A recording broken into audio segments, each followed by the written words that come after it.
بابن اذا حاضت فی شہر ثلاث حیض، اگر کسی عورت کو ایک مہینے میں 3 دفعہ حیض آ جائے اس کا کیا حکم ہے؟ کیا آ سکتا ہے؟ یعنی اگر کسی کی عادت ہے، کیونکہ حیض تو سراسر عادت پر ڈیپینڈ کرتا ہے. اذا حاضت فی شہر ثلاث حیض، 3 دفعہ اگر کسی کو حیض آ جائے. وما یصدق النساء فی الحیض، اور جو تصدیق کر دیں عورتیں ہی حیض کے معاملات میں، والحمل اور حمل میں، یعنی یصدق سچ سمجھا جائے عورت کی بات کو ان معاملات میں. وہ پیچھے آپ نے پڑھا تھا نا کہ عورت کی گواہی آدھی ہے، وہ صرف مالی معاملات کی بات ہے.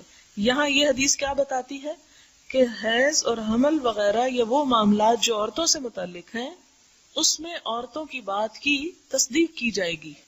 وہاں مرد گواہی نہیں دیں گے اور بالکل بھی نہیں دیں گے. وفیما یمکن من الحیض، اور جو کچھ ممکن ہو حیض میں سے، لقول اللہ تعالی، اللہ تعالیٰ کا یہ فرمان ہے قرآن پاک میں عورت کی گواہی کے بارے میں، ولا یحل لہن، نہیں حلال ان عورتوں کے لیے، ان یکتمن، کہ چھپا کے رکھیں، ما خلق اللہ، جو اللہ نے پیدا کر دیا، فی ارحامہن، ان کے رحم میں. یعنی کوئی عورت اگر اپنے بارے میں یہ بتاتی ہے کہ وہ پریگننٹ ہے تو اس کی بات کو مان لیا جائے گا، یا اگر کہتی ہے میں نہیں ہوں تو بھی مان لیا جائے گا، خواہ وہ ہے تو وہ اللہ کے ہاں مجرم ہے پھر. لیکن عدالت میں گواہی اس عورت ہی کی کافی ہو جائے گی، خواہ وہ سچی دیتی ہے یا جھوٹی، کیونکہ گواہی دینے میں یہ شرط نہیں ہے کہ وہ سچی دے رہا ہے یا جھوٹی دے رہا ہے، یہاں یہ شرط ہے کہ کس کی ہے وہ. وَيُذْكَرُ، اور ذکر کیا گیا، ان علی، حضرت علی سے، وشریح، اور شریح جو ایک قاضی تھے، ان جاءت ببینۃ، اگر وہ لے آئے کوئی علامت یا کوئی گواہی، من بطانۃ اہلہا، اپنے گھر والوں کے خاص لوگوں میں سے. بطانہ بطن سے، بطن چھپی ہوئی چیز کو کہتے ہیں، باطن اسی سے ہے کہ اپنے قریبی لوگوں میں سے کسی کی اگر وہ گواہی پیش کر دے تو اس کی بات مان لی جائے گی عورت کی. یعنی مثلا ماں ہے، بیٹی ہے، بہن ہے. ممن یرضی دینہ، جس کے دین پر راضی ہوا جائے، یعنی قابل اعتبار ہو وہ شخص، کیونکہ گواہی میں یہ شرط ہے کہ بظاہر وہ شخص سچا ہو. انہا حاضت فی شہر ثلاثن، کہ اس عورت کو 3 دفعہ مہینے میں حیض آ چکا ہے. مثلا اگر کسی کی صرف 3 دن حیض کی عادت ہے یا 1 دن ہے، بعض اوقات کسی کی عادت 1 دن یا دن کا بھی کچھ حصہ ہو سکتی، لیکن حالت کیا ہے کہ 1 دن آتا ہے، 10 دن بعد پھر 1 دن آ جاتا ہے، پھر 10 دن بعد 1 دن، تو مہینے میں یوں 3 دن بن جاتا ہے اور 3 دفعہ بن جاتا ہے. تو یہ 3 الگ الگ دفعہ ہوں گی، خواہ وہ ایک دن ہی کیوں نہیں آیا. تو ایسی صورت میں کیا ہوگا؟ صدقت، اس عورت کی بات کی تصدیق کی جائے گی. وقال عطا، اور عطا نے کہا، عطا بن ابی رباح نے، اقراؤہا، اقرا قرء کی جمع ہے جس کا معنی حیض، اس کے حیض کے دن ما کانت، جو تھے یعنی جو پہلے ہوں گے وہی ہوں گے. وبہ قال ابراہیم وقال عطا، اور یہی رائے ابراہیم اور عطا کی ہے. کیا ہے رائے؟ الحیض یوم الی 15، کہ حیض کی مدت کتنی ہے؟ 1 دن بھی ہے اور 1 دن سے 15 دن تک بھی ہے. جو مشہور قول ہے امام ابو حنیفہ کا اور جس کو ہم فالو کرتے ہیں، وہ 10 دن کی مدت لیتے ہیں. لیکن اس معاملے میں دوسری رائے کیا ہے کہ 15 دن بھی اگر کسی کو پیریڈز آتے ہیں اور اس کی عادت ہمیشہ ہی 15 دن کی ہے تو 15 دن بھی کاؤنٹ کیے جائیں گے.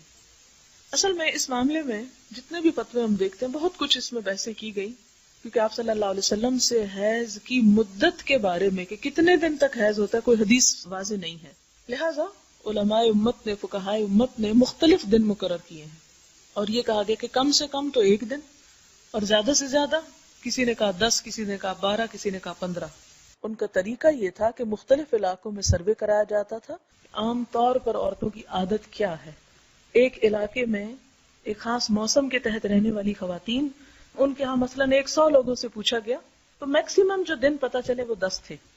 اس عادت کو یا رائے عامہ کو مد نظر رکھتے ہوئے ایک فقیہ نے کیا کہہ دیا؟ 10 دن. دوسرے علاقے یا دوسرے موسم کے تحت عورتوں کو اس سے بھی زیادہ دن کے پیریڈز آئے. وہاں مثلا 100 لوگوں سے 200 عورتوں سے پتہ کرایا گیا تو وہاں 2-4 ایسی بھی نکلی جن کو 15 دن تک پیریڈز آئے. تو وہاں کے امام نے فتویٰ کیا دے دیا کہ زیادہ سے زیادہ 15 دن بھی ہو سکتے ہیں. ہم اب یہ نہیں کہیں گے کہ یہ غلط ہے اور وہ صحیح ہے. انہوں نے اپنے تجربے اور مشاہدے پر فتویٰ دیا، انہوں نے اپنے تجربے اور مشاہدے پر. اب ہم کیا کریں؟ وہ تو آپس میں کوئی کچھ کہہ رہا ہے، کوئی کچھ، تو ہم کچھ بھی نہ کریں. نہیں، ہمیں یہ دیکھنا ہوگا کہ ہماری عادت کیا ہے. اور اس کے لیے میں ہر ماں سے یہ کہوں گی کہ جب اس کی بچی کو پیریڈز شروع ہوں، اور یہ باتیں شرمانے کی نہیں، یہ دین کے حقائق ہیں، اور ماؤں کو اتنا اپنی بچیوں کے ساتھ گفتگو کرنے کا حق ہے، اور اگر ماں خود نہیں گائیڈ کرے گی تو بچیاں بھٹکیں گی، ادھر ادھر سے پوچھیں گی اور غلط چیزیں ان کے سامنے آئیں گی. اس لیے ماں بہترین دوست ہو سکتی ہے ایسے معاملات میں گائیڈ کرنے کے لیے. یعنی ماں اب یہ تو نہیں شرماتی کہ ڈش پہ اس کے ساتھ فحش سین دیکھے، ماں کو اب اس چیز میں تو شرم نہیں رہی، لیکن جہاں دین کا معاملہ ہے، حلال حرام کا معاملہ ہے، وہاں شرم آ رہی ہے. تو اس شرم کی سمجھ نہیں آتی. طریقہ یہ ہونا چاہیے کہ جب ایک بچی کو پیریڈ شروع ہوں تو جس دن شروع ہو اس دن سے ڈیٹ مارک کر لی جائے کیلنڈر یا کسی بھی چیز پر، یا ویسے ہی 1 2 3 4 لکھ لیے جائیں، یا وہ ڈیٹس لکھ لی جائیں. فار ایگزامپل 15 نومبر 16 17 18 19 20. اگلے مہینے جب پیریڈز آئیں تو پھر کیلنڈر چیک کیا جائے کہ اب کس دن سٹارٹ ہوئے، 15 ہی کو ہوئے، کتنے دن رہے.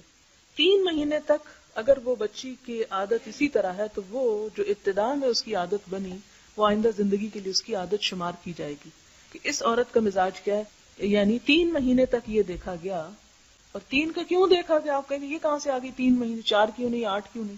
کیونکہ قرآن پاک میں مطلقہ عورت کی مدت بھی 3 ماہ ثلاثۃ قروء بتائی گئی کہ 3 مہینے میں ایک شخص کی جو فطری اس کا طریقہ یا عادت وہ واضح ہو جائے گی. شاذ ایسے لوگ ہوتے ہیں کہ جن کی کچھ بھی عادت نہیں ہوتی، لیکن عام طور پر 3 ماہ میں ڈٹرمن کی جا سکتی ہے ایک بات کہ اس کے 5 دن ہیں یا 4 ہیں یا 6 ہیں.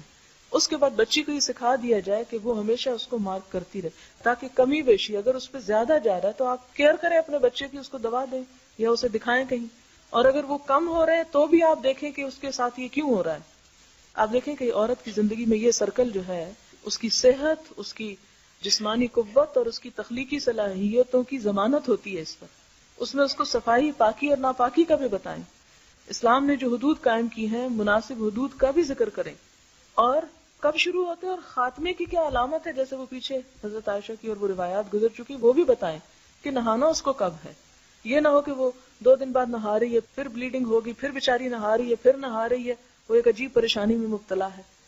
تو اس سلسلے میں چونکہ یہ ہر عورت کے ساتھ معاملہ ہے اور ہر عورت پر نماز فرض ہے اور اس سے حساب پہلا نماز ہی کا ہوگا، ان معاملات میں تساہل اور سستی اور غفلت ناقابل معافی ہے. لہذا ان تمام چیزوں کی حد بندی کریں، اپنے ساتھ بھی اور بچیوں کے ساتھ بھی، اور ان کو پراپرلی ٹرین کریں اور انہیں بتائیں کہ کب نہانا ہے ان کو. اور ایون اگر وہ حضرت عائشہ کی طرح آپ سے چیک کروانا چاہتی ہیں تو آپ ان کو ڈانٹے ڈپٹے مت، ان کو تسلی کروائیں. اور اس کے بعد یہ ہے کہ نہ صرف نماز بلکہ روزوں کا مسئلہ ہو جاتا ہے. بعض اوقات روزہ نہیں رکھنا چاہیے، رکھے بیٹھے ہیں. بعض اوقات رکھنا چاہیے تو نہائے نہیں، آج ٹائم نہیں تھا اس لیے روزہ بھی چھوڑ دیا. تو چونکہ یہ فرض عبادات سے متعلق ہے یہ سب کچھ، اس لیے اس معاملے میں بہت احتیاط کی ضرورت ہے. اب یہاں پر کیا بتایا جا رہا ہے کہ حیض کی مدت بعض کے نزدیک 15 دن بھی ہے. وقال معتمر عن ابیہ سألت ابن سیرین، معتمر اپنے باپ سے روایت کرتے ہیں کہ میں نے ابن سیرین سے پوچھا عن المرأة، عورت کے بارے میں، تردم، وہ پھر خون دیکھ لیتی ہے، یعنی دوبارہ اس کو پیریڈ شروع ہو جاتے ہیں، بعد قرئها، اپنے حیض کے بعد، بخمسۃ ایام، صرف 5 دن کے بعد. یعنی کچھ عورتوں کی عادت اگر یہ ہو کہ 5 دن پیریڈز آئے ہیں پھر پاک ہو گئی، 5ویں دن بعد پھر حیض شروع ہو گیا، پھر پاک ہو گئی، پھر حیض شروع ہو گیا، یعنی مہینے میں 3 دفعہ ہو گئے. قال النساء اعلم بذلک، میں نہیں جانتا، عورتوں کو پتا ہوگا یہ کیا ہے. ایسے ہی کہنا چاہیے، اگر نہیں پتا تو انسان کہے نہیں مجھے نہیں معلوم، میں نہیں جانتا اس فتوے کو. اس سے کیا پتا چلتا ہے کہ دین کے یہ امور عورتوں کو زیادہ بہتر طور پر سمجھ بھی آ سکتے ہیں اور اس میں ان کو دوسروں کو گائیڈ کرنا چاہیے، اور بہترین طریقہ تعلیم دینے کا کہ ہر ماں خود بھی جان لے اور اپنے بچے کو بھی سکھا دے. اصل میں قاضی شرح کے سامنے ایک مسئلہ پیش ہوا طلاق کا. تو طلاق کے بعد عدت کیا ہے؟ قرآن پاک میں 3 حیض. اب ایک عورت مہینے کے بعد آ گئی کہ میری عدت ختم، یعنی یہ کیسے ہو سکتا ہے؟ کہنے لگی کہ مجھے 3 دفعہ پیریڈز گزر چکے ہیں. تو اس وقت قاضی شرح نے حضرت علی کے سامنے یہ بات پیش کی اور حضرت علی سے فتویٰ لیا. تو یہ جو آخری بات انہوں نے کی نا امام بخاری نے کہ النساء اعلم بذالک، عورتیں زیادہ بہتر جانتی ہیں، تو اس کا مطلب کیا ہے کہ ہر عورت کو اپنی عادت کا خود حساب کرنا چاہیے کہ اس کے ساتھ کیا ہوتا ہے. بعض اوقات یہ ہوتا ہے کہ 5 دن کی عادت ہے، 20 سال 5 دن کی عادت رہی، مینوپاز شروع ہوتا ہے تو عادت بدلنے لگتی ہے، یا کبھی زیادہ ہو جاتی کبھی کم ہو جاتی. پھر اس میں کیا کرے گی کہ پچھلی عادت کے مطابق 5ویں دن تو نہا لے گی اور نماز شروع کر دے گی، خواب اسپاٹنگ ہو بھی رہی ہے کیونکہ عادت اس کی ساری زندگی 5 دن کی تھی. اب آئندہ کیا کرے گی؟ اگلے مہینے پھر دیکھے گی، اگلے مہینے پھر دیکھے، اگر 3 مہینے مسلسل 5 سے اوپر جا رہا ہے تو اس کا مطلب عادت بدل چکی ہے. بعض اوقات کسی دوا کے کھانے سے بھی کمی بیشی ہو جاتی ہے. تو اس صورت میں ان سارے معاملات کو ہر عورت جس پر بھی نماز فرض ہے، اور فرض کب ہوتی ہے عورت پہ؟ جو پیریڈ شروع ہو جاتے ہیں. یہ بھی کوئی 15 یا 14 سال کی قید نہیں. کئی خواتین کہتی نہیں جی ابھی تو وہ 15 سال کی نہیں ہوئی اس لیے نماز ہی نہیں ہے، خواہ اسے پیریڈ شروع ہو چکے. عورت کی بلوغت کی علامت اس کے پیریڈز ہیں. نماز اور روزہ جب سے فرض ہو جاتا ہے اس پر، اس میں سالوں کی قید نہیں، ہر ایک کی عادت مختلف ہے.